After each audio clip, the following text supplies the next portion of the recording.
Visit ALFAFINDER.com for earning calls, significant corporate events, and personalized watch list. Ladies and gentlemen, good day and welcome to the Flair Writing Industries Ltd Q1 FY27 earnings conference call. As a reminder, all participant lines will be in the listen-only mode, and there will be an opportunity for you to ask questions after the presentation concludes. Should you need assistance during the conference call, please signal an operator by pressing star then 0 on your touchtone phone. Please note that this call is being recorded. I now hand the conference over to Ms. Mamta Nehra from MUFG Intime. Thank you and over to you, ma'am.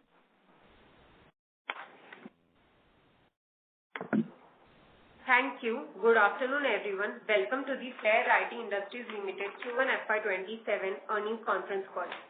Today on the call we have Mr. Vimalchand Rathod, the Managing Director, Mr. Mohit Rathod, the Whole-Time Director, Mr. Sumit Rathod, Whole-Time Director, and Mr. Alpesh Porwal, the Chief Financial Officer. A short disclaimer before we start this call. This call will contain some forward-looking statements which may be based upon our beliefs, opinions, and expectation of the company. As of today, these statements are not a guarantee of future performance and will involve unforeseen risks and uncertainties. With that, I would now like to hand over the conference call to Mr. Vimalchand Rathod, the Managing Director, for his opening remarks. Thank you and over to you, sir. Good afternoon and welcome to everyone. Thank you for joining Q1 FY27 earnings call. I hope everyone had the opportunity to go through our investor presentation and press release that has been uploaded on the exchange. We are pleased to present our Q1 FY27 performance with 11% year-on-year revenue growth and a 23% year-on-year increase in EBITDA. We are seeing increase in demand of our products in the domestic market with growth across key categories despite challenging arises from the prevailing geopolitical situation, which impacted our Q1Q gross profit margin and affected our certain market and supply chains. Our overall business remains in resilience and continue to deliver growth. Coming to our segment performance, our core pen segment delivered 9% year-on-year growth, with demand remaining positive during the back-to-school season. Our creative products and steel bottles and houseware business also recorded double-digit growth. Together, those categories now contributes approximately 31% of our overall revenue, reflecting the progress we are making towards diversifying our product portfolio. Flair Industries Private Limited, a subsidiary of Flair, currently operates 3 stainless steel bottle manufacturing lines. The order for the 4th next generation manufacturing line has recently been placed, and its commissioning is expected by Q4 27. The new line is expected to increase our manufacturing capacity by approximately 35%, enabling us to cater the growing demand, domestic and international demand. Looking ahead, our focus remains on maintaining our leadership in writing instruments while increasing our market share in our creative products and steel bottles and houseware business. At the same time, we are continuing to improve capacity utilization, better throughput in our distribution network and drive products capacity utilization, better throughput, innovative and strength of our presence in our own brands and international markets. I now hand over the call to Mr. Alpesh Porwal, our CFO, to discuss in detail about our Q1 FY27 financial performances. Thank you. Thank you, MD sir. A warm welcome to everyone. Let me take you through our financial performance for Q1 FY27. Revenue from operations stood at INR 319.2 crores, registering a 10.6% year-on-year growth. Gross profit stood at INR 158.6 crores, up 10% year-on-year, with gross margin at 50%, broadly in line with historical levels, with a modest 31 basis point year-on-year decline, which is driven by geopolitical uncertainties and an elevated cost environment across the industry. We have also taken proactive measures to protect margins, including rationalizing schemes and discounts and implementing selective price increases across all our three segments of businesses, writing instrument, creatives, and steel bottle and houseware business. EBITDA stood at INR 53.3 crores, growing 7.7% year-on-year, while EBITDA margin stood at 16.7%, a 46 bps decline year-on-year. The moderation in margins reflects elevated and volatile raw material costs driven by geopolitical uncertainties. As capacity utilization improves and newer businesses gain scale, the company expects operating leverage benefits to support margin expansion and remains confident of progressively moving towards its EBITDA margin target of 17.5 to 18%. PAT stood at INR 29.1 crores, increasing 0.5% year-on-year, with PAT margin at 9.1%.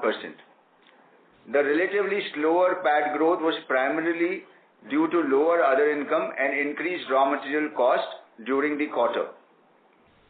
Despite the prevailing geopolitical uncertainty and the challenges arising from West Asia situation, we remain confident in the underlying demand environment and reiterate our FY27 revenue growth guidance of 15%.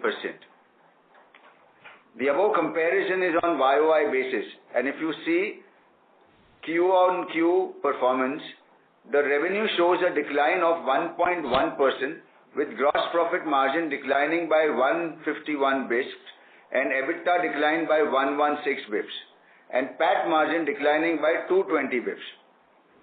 All these were primarily due to geopolitical situation in West Asia with sharp increase in raw material prices. We took prudent steps to mitigate and minimize impact through targeted price increases across key steel bottle and houseware categories, rationalized trade schemes and discounts, and intensified its focus on premiumization and product mix enhancement. Coming to our segment performance, our core pen business grew 9% year-on-year, reaching INR 220 crores compared to INR 202 crore in the previous year. The segment continues to be a consistent growth driver, supported by healthy demand in the domestic market and ongoing product innovation. Importantly, growth during the quarter was largely volume driven. We launched 18 new pens across different price segments, further expanding our product offering and catering to a wider range of consumer needs. The creative segment witnessed a growth of 23% YOY to INR 80 crores as compared to INR 65 crores in Q4.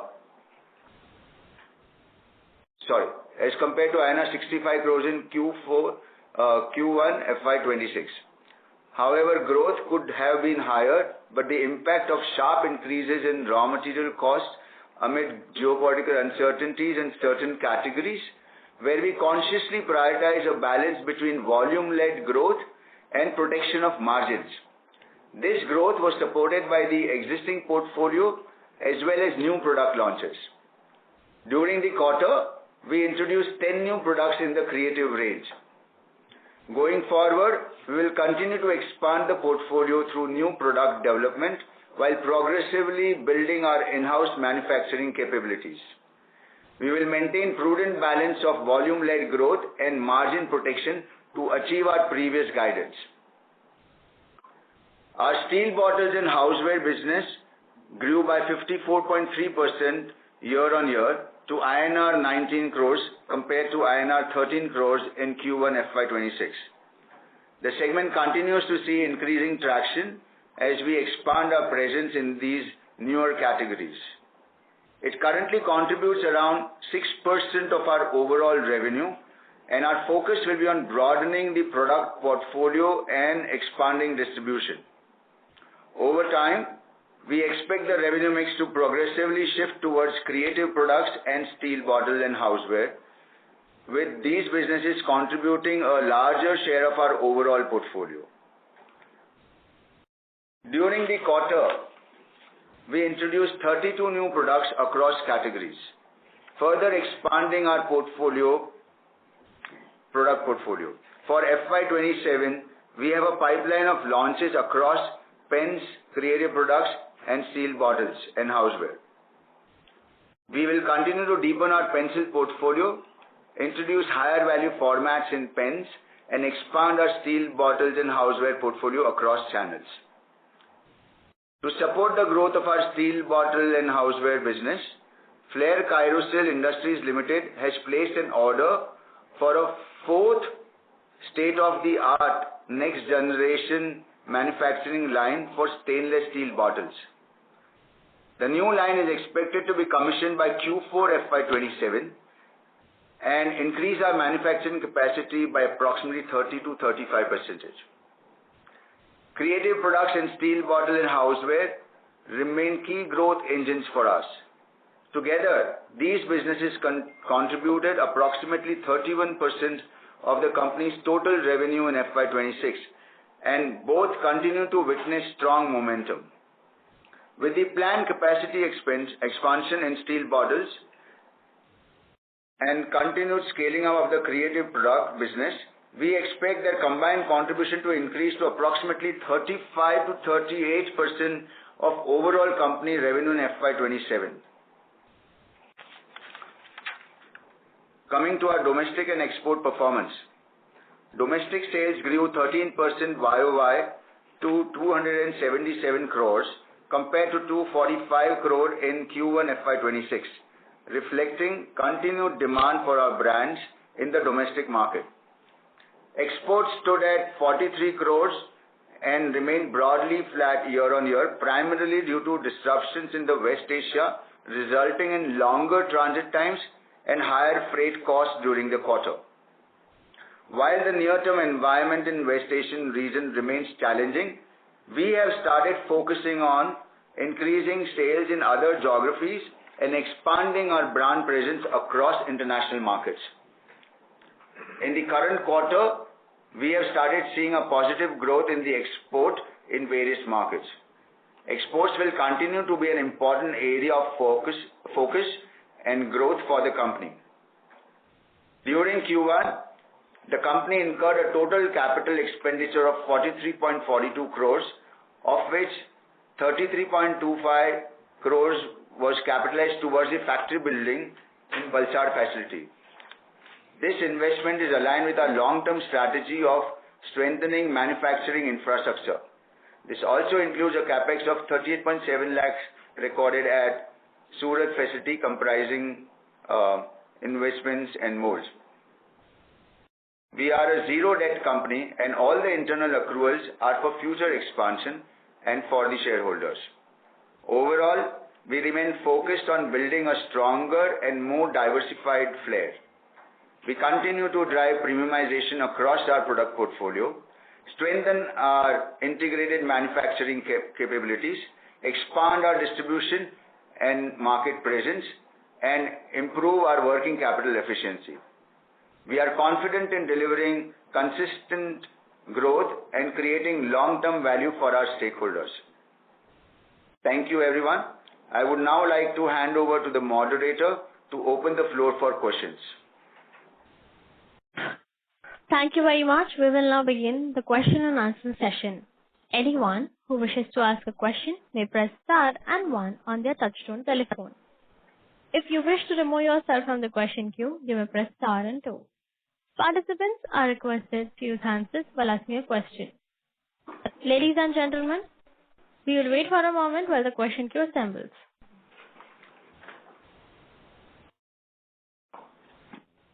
The first question is from the line of Sneha from Nuvama. Please proceed with your question. Hi, good afternoon, team, and congratulations on good margins sustenance here. The first question is related to margins itself. We have seen your gross margins falling just about 150 to QQ and remaining actually flattish YOY.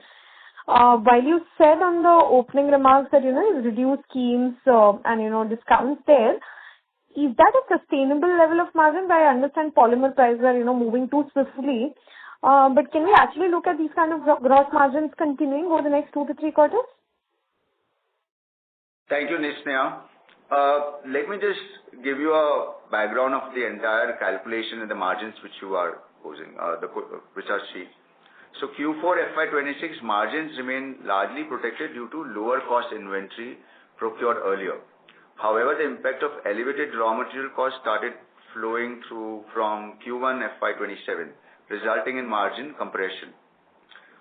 To mitigate this impact, the company has already implemented targeted price increases across key steel bottles and houseware categories, rationalized trade schemes and discounts, and intensified its focus on premiumization and product mix enhancement. As a result, despite the inflationary environment due to geopolitical uncertainties, the sequential gross margin decline has been limited to 150 bps.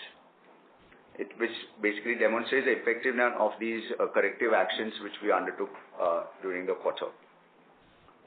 EBITDA margin declined to 16.7% from 17.9% in Q4 FY26 and 17.2% in Q1 FY26, while gross margin softened to 49.7% from 51.2% and 50% in corresponding period last year. See, the raw material prices across key inputs have increased, Sneha, as we speak. You are aware of that, which creates significant near-term cost pressure. Management had previously also indicated a potential 100 to 200 bips impact on margins. That was during the last quarter call. And the Q1 performance reflects about 1.5% impact due to these higher input costs. To answer your question, looking ahead, how do we see it is that as the geopolitical situation stabilizes, the management expects the cost pressures to gradually ease over the next 3 quarters as the full benefit of pricing intervention measures, including rationalization of schemes and discount, shall flow through the P&L. And we expect to target an EBITDA margin of 17 to 18% for the year. Understood. That was quite helpful, sir. The second question was more on your segmental revenues. Now, our last quarter, we gave the guidance that pens will actually, we are looking at around 5% CAGR sort of growth, but this quarter we actually saw 9%. On the other hand, creatives, which we were very positive about 50% guidance out of a number, we were at 23%, while steel bottle was largely in line with our estimate and in fact higher. Could you actually tell us what is happening in pens and what went wrong in creatives on the other hand? So, yeah, Sneha, hi. Just to answer about the creative, nothing went wrong as of in creative. We witnessed a growth of 23% Y on Y, primarily impacted by, the raw material prices due to West Asia crisis. There were certain categories wherein we took a conscious decision of going for balancing of volume-led growth and protection of margins. This impacts were on categories such as geometry boxes, pencils, and certain subcategories within coloring portfolio.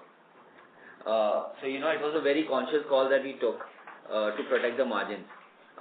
Overall, if you look at the pen category as a whole, we have seen a decent growth of 9% in Q1.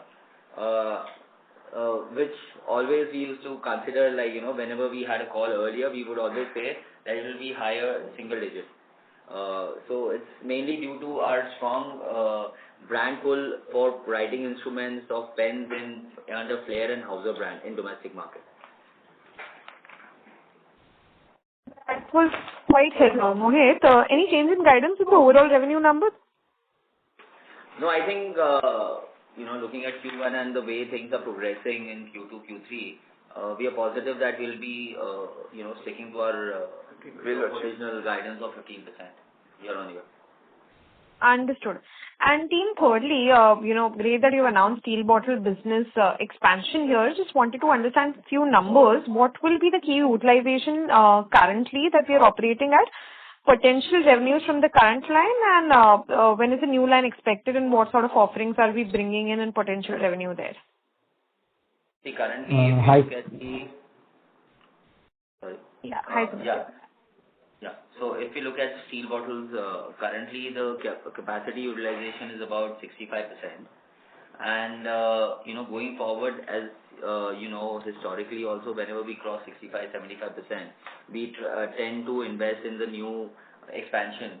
And given the the positivity and the signs from our buyers, mainly in general trade and e-commerce and quick com, we have taken a call that to increase the capacity by 35%, where we will be investing in one more state-of-the-art automatic line of steel bottles, where we would be investing about 15 crores, and the expected revenue generation would be around 30 to 35 crores, because it all depends on the product mix, what we make on that line.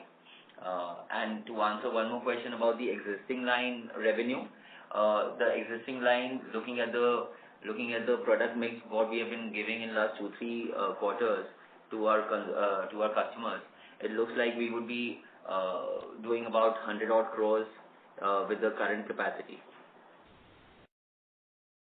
Thanks, Mohit. That was helpful. One last one, if at all, I can ask a bookkeeping question here. What would be the split of OEM business this quarter, both domestic as well as export?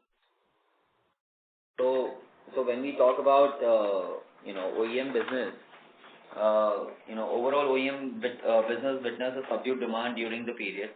As highlighted earlier, also our domestic OEM business has been fully phased out. With our legacy OEM relationship reduced to zero. When we talk about export OEM business, of course, because of the West Asia crisis, there was a demand issue, and also because of the logistics issue, it impacted the demand and the consumer operations. So I would say overall, if you look at the OEM business, it is hardly contributing to about 5% of our overall business. So it will be looked as a regular business. It's nothing to be. We are not focusing on OEM. We are rather, for last 2 years we have been focusing on our own brand sales. Understood, Mohit. Thanks a lot, team, and all the very best. Thank you. Thank you. The next question is from the line of Aradhana Jain from 361 Capital. Please proceed. Hi, thank you for the opportunity. Couple of questions. First, I wanted a little more understanding on pens business. So one is, we've seen a good growth, 9% growth this quarter.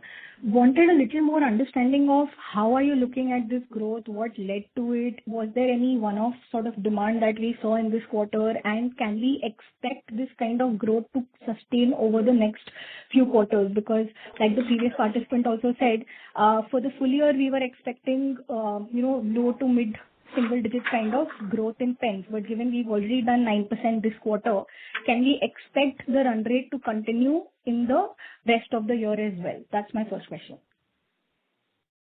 Yeah. So when we look at the overall pen business, I think we have grown by 9% year on year, and it was mainly driven by the volume growth.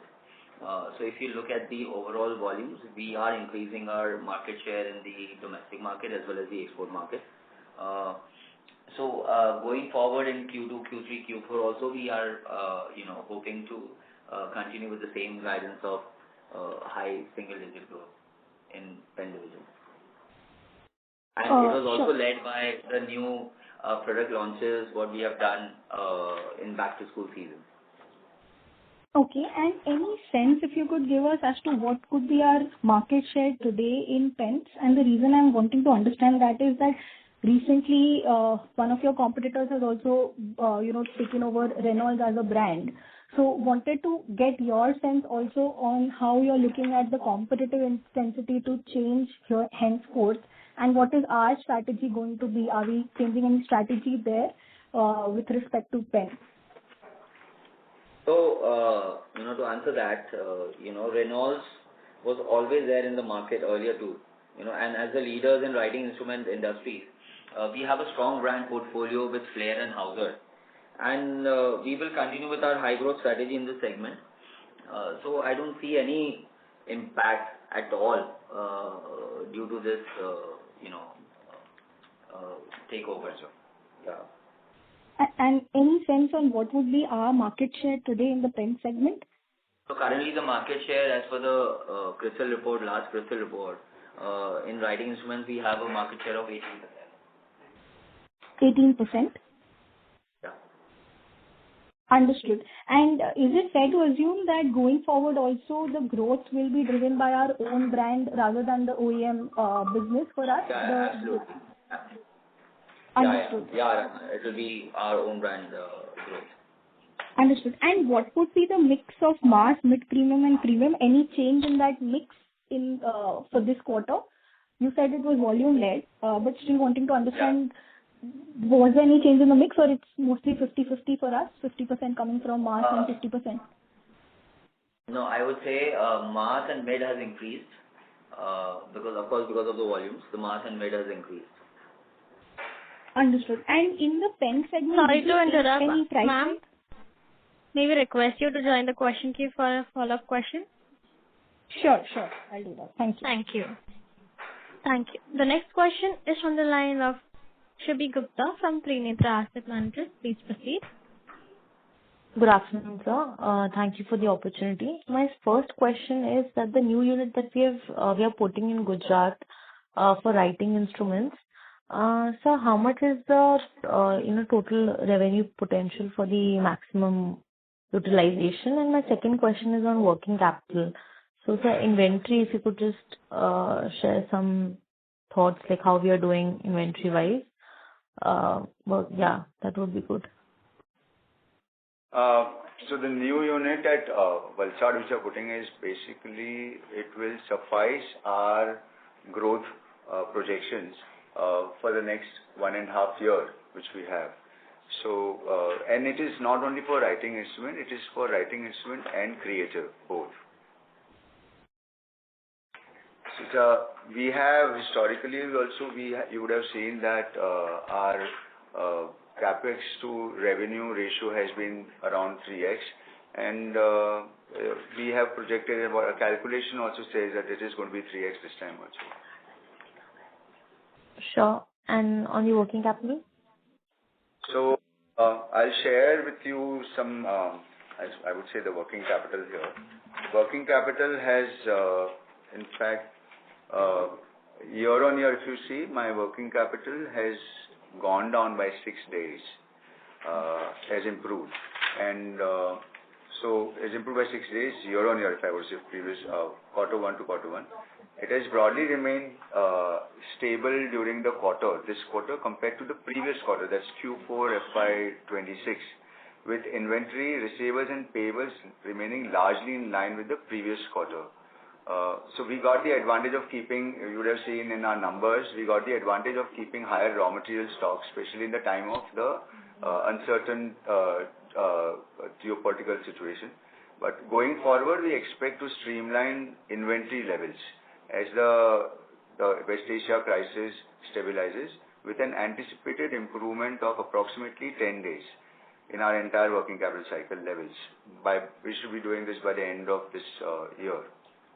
And also on working capital, just to add to this, that the heightened inventory levels, one thing which I said majorly because of the crisis where the uncertainty of supply of raw material and the pricing issues which we face.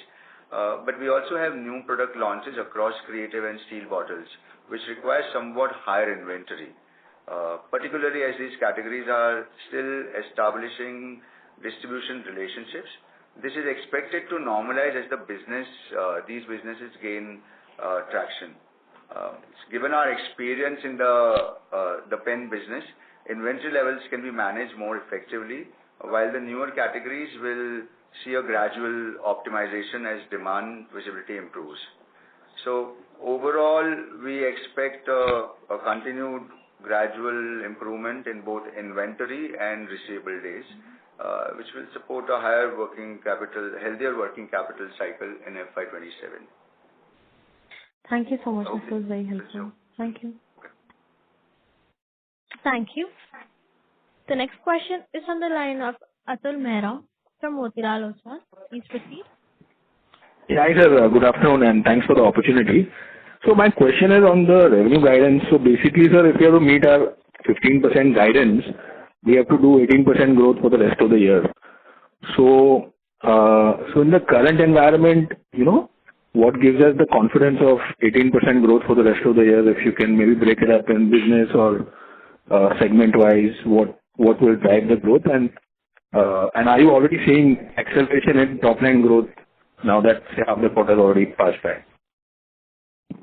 Yeah. So overall, if you look at the numbers and going forward in next 3 quarters, we would like to stick to our guidance, looking at the kind of demand what we are generating in domestic market as well as export market from our customers. So based on that, we would like to stick to our guidance. As far as category-wise is concerned, as we had always mentioned that it's going to be high single digit in writing instruments for us, the growth. Creative and steel bottles is of course a higher number digits, like about almost 40%. So I think we would like to stick to the guidance. Got it. And sir, other than maybe the near-term guidance, maybe if you were to think about it from a 3-year perspective, would we be confident of similar 15% plus top line, bottom line over the next 3 years as well, given the growth plans and expansion plans? Right, Atul.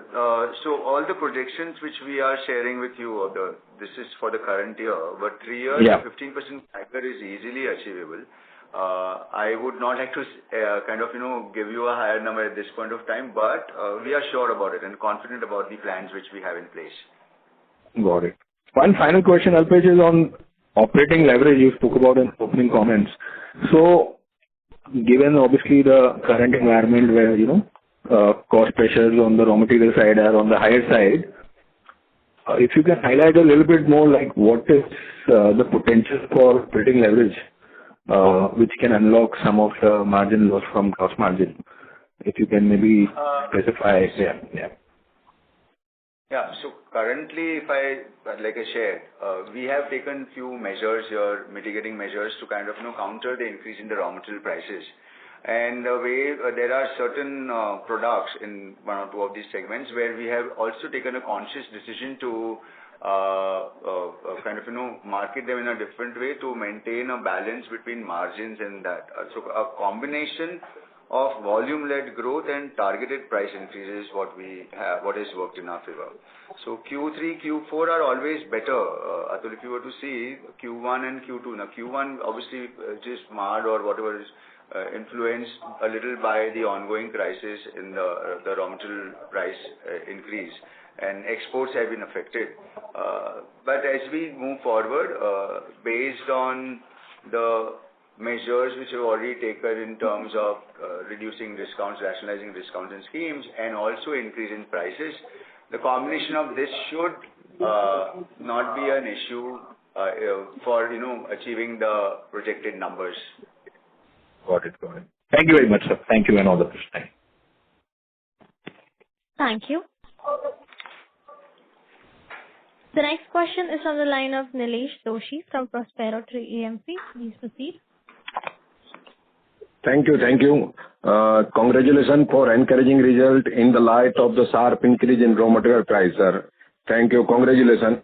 Sir, my question is regarding the creative segment. Sir, creative segment is one of the fastest growing segment, and you have given the guidance of 15% on overall revenue basis. But our presentation indicates that we have a 75% production capacity now. So, is the company thinking to expand the capacity for the creative segment in the near future? Yeah. So, as we mentioned earlier also, Nilesh sir, that we are expanding our production base for creative, and whatever infrastructure we build on new buildings for the factories, it is always fungible where we will make pens as well as stationery, creative division. Will that capacity cater to the future demand also, because the creative is the fastest growing and we are anticipate that there will be a much more growth than the pen segment, so our capacity must be ready for the future demand also. Is it like that? Yeah. For future demand, everything is planned accordingly to meet the future demand. And so when that capacity will be ready, sir? By end of next quarter is when we have the entire capacity in place. The building has been capitalized so far. It is built, but the machineries and molds, etc., are yet to kind of be installed. So by end of this quarter is where we see it should start commissioning. Nilesh, you would realize that, once we kind of, it's not a switch on, switch off. So we will, over the next 2 quarters is where we will see the capacity being, the optimum utilization of the capacity there, where we start. And just to add to this, this new Valsad plant where we plan to kind of, manufacture pens, writing instruments as well as creative products.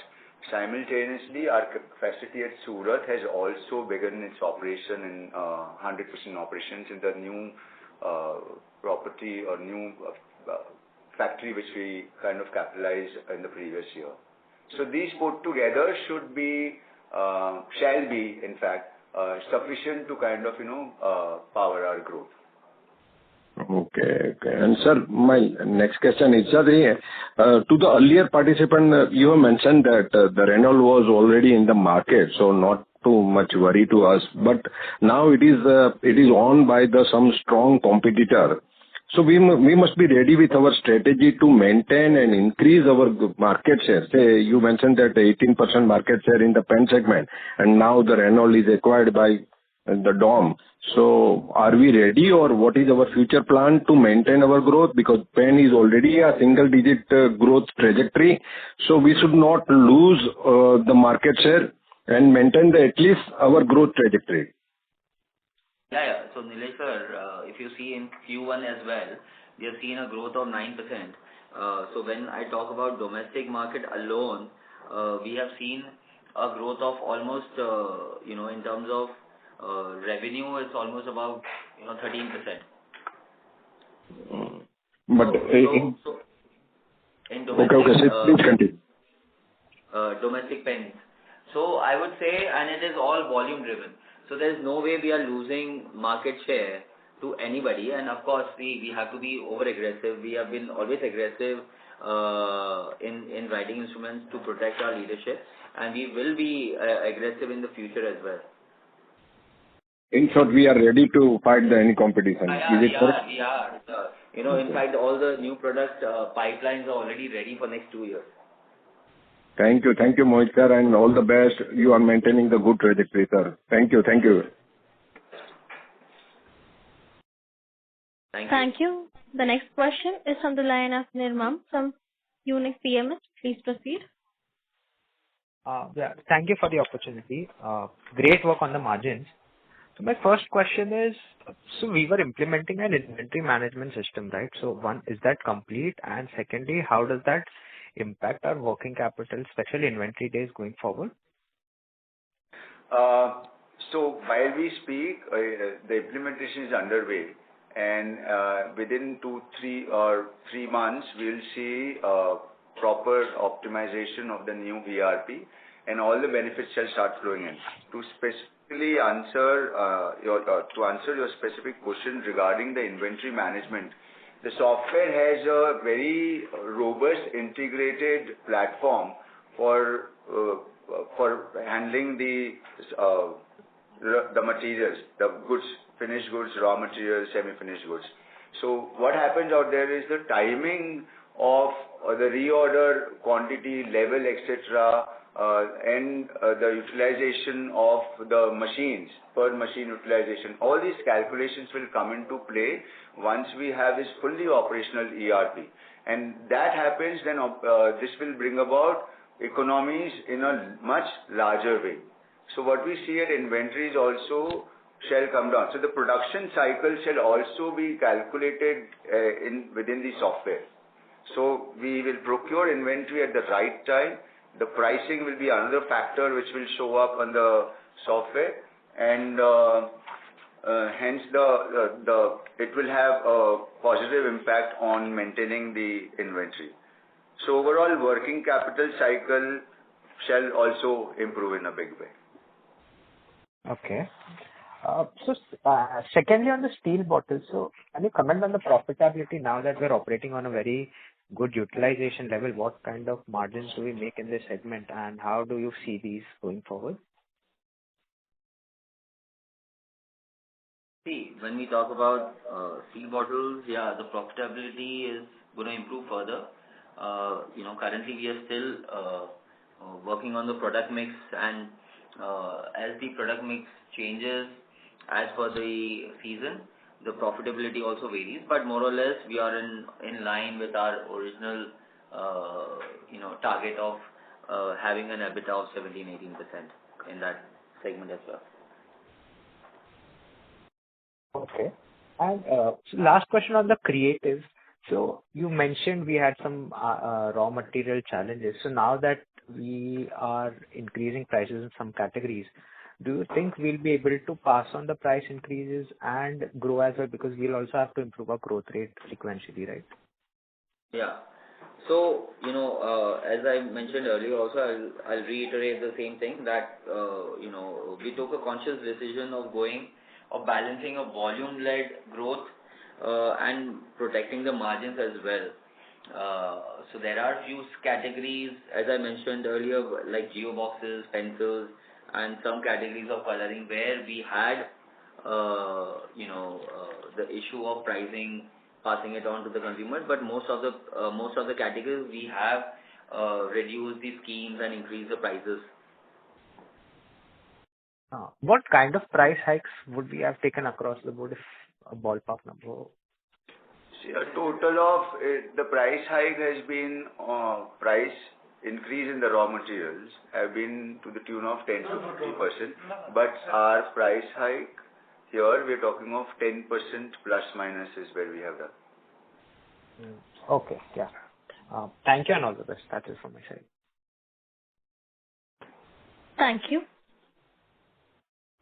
The next question is from the line of Manpreet Singh Arora from Arora Wealth Advisors. Please proceed. Yeah, thank you. So my first question is on the Carousel subsidiary. Now, we did 86 crores of revenue in the last financial year on the steel bottles. Now, does it all get booked under the Carousel subsidiary?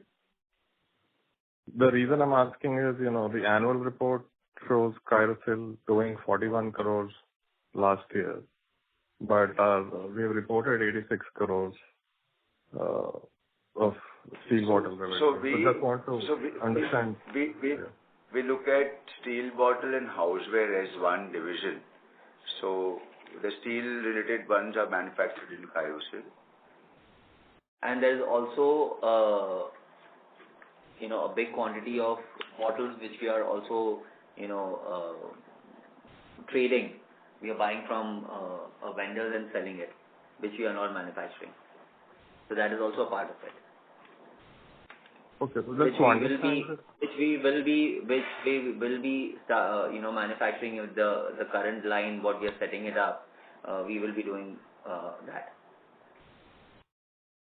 Okay, so just to understand this, then, out of 86 crores that we did last year, 41 crores was done in-house and the rest was done using trading? No. So that was, the balance was a combination of in-house plus trading.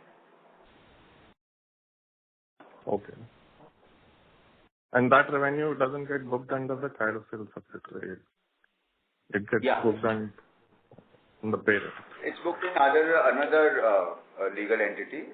Carousel subsidiary has only the in-house manufacturing which we do. So the trading, etc., is kind of booked in the other legal entity. I see. Okay. So this 100 crore potential of, revenue that you're talking about is out of the Carousel subsidiary, or including Carousel manufacturing plus trading? No, it is about the Carousel subsidiary. Okay. Yeah. So just to follow up on this, because, there's some discrepancy. So you said we have reached 65% capacity utilization here. So does that mean that Carousel is probably doing? Yeah. So as I mentioned, we will reach 65% in next quarter, next couple of quarters. So if we plan to, expand our capacity Now, in next 3 quarters, we will be able to commission the 4th line, and then we will start producing it after a subsequent quarter. Yeah. So the expansion takes time, so we have to plan before. Okay. Thank you. The other question was on the distribution reach. Now, we had limited our creative distribution to 68,000 outlets last year. Do we intend to, increase that in the current year, or still limit to 68,000? No, I think current year also we are focusing mainly to have, to cater to those 68,000 only, and to increase the throughput and increase the sales in the existing outlets only. Okay. The reason I'm asking, sir, is, so I've done a bit of going around the modern trade stores here in South India and some of East India just to look at our products. And while I see that our pens are present everywhere, we have a very good presence in the pen segment. Right. The creative segment, especially here in Bangalore and Chennai, it has been a mixed bag where some of the products are present but are not there. The steel bottles I've still seen in some of the tier 2 towns as well. So just want to understand, which regions are you targeting? Are the metros always covered? Because the creatives, while I see that some of these products are very innovative, your Disney branded pencils, etc., but the availability has not. I have not seen the availability. So that's what we mentioned earlier also, that we are focusing. These 68,000 outlets are those which are the main stationery counters in India. And when we look at our field assist report, when we analyze the reports and we break shop-wise, we feel that there is a huge scope to cater to these existing outlets rather than increasing the number of outlets, because the increase in the number of outlets can be done once we achieve a reasonable per store value what we have targeted. Yeah. And also to answer that, if you, as you said that, you visited few modern trade stores and there were a few products in our creative category. So, from last year, until last year, we were, seen as a writing instrument player in modern trade. But since last year, they have accepted our creative categories as well, be it mechanical pencils or wooden pencils. So now slowly we are making inroads in these stores as well. All right. So the next question is on the employee expenses. Now, between 25 and 26, our employee expenses almost increased by 25%. Now, where has this employee expense increase mostly gone to? Is it on the sales force side or on the manufacturing side employees? Just trying to understand, what has caused this drastic increase, and then also what is a sustainable run rate?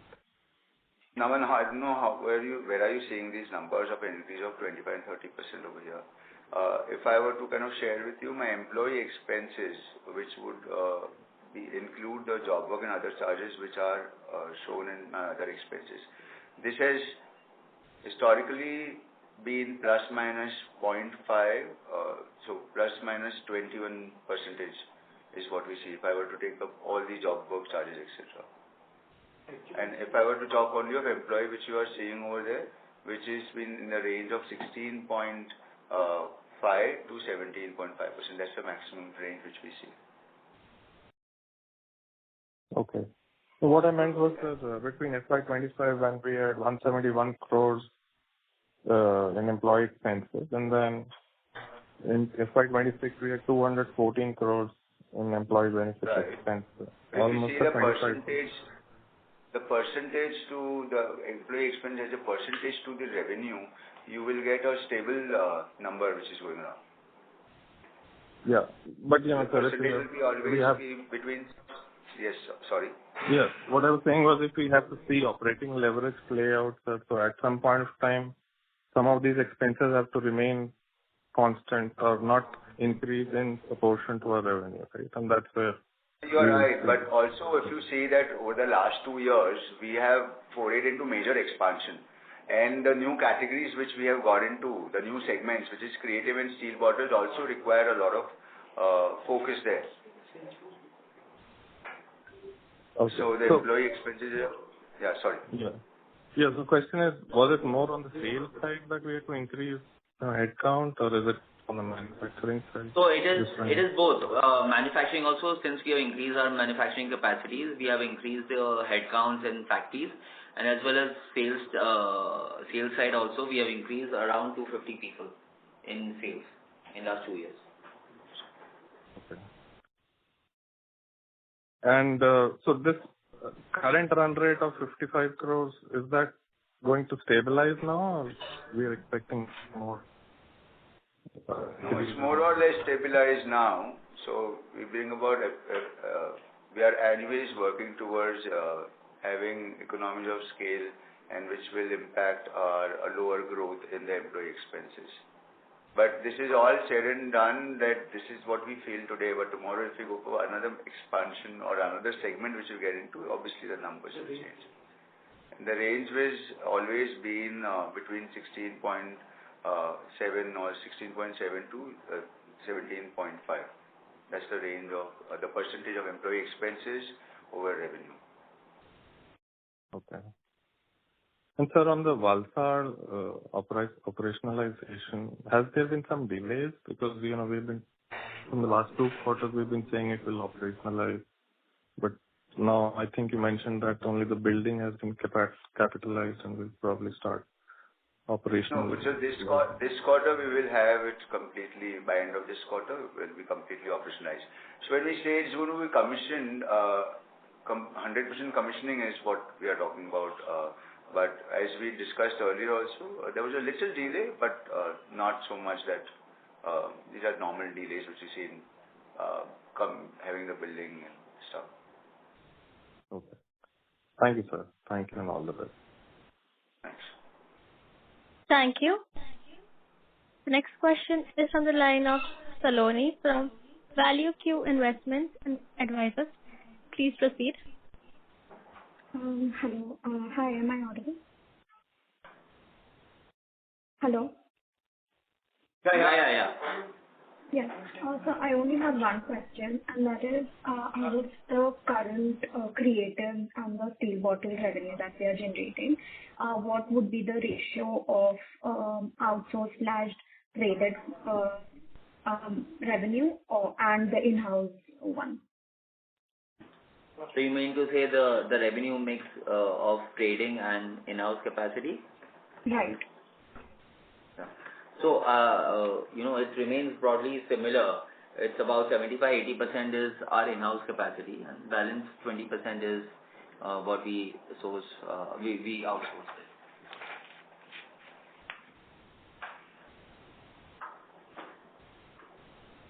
Thank you. Due to time constraints, that was the last question, and I hand the conference over to the management for the closing comments. Over to you, sir.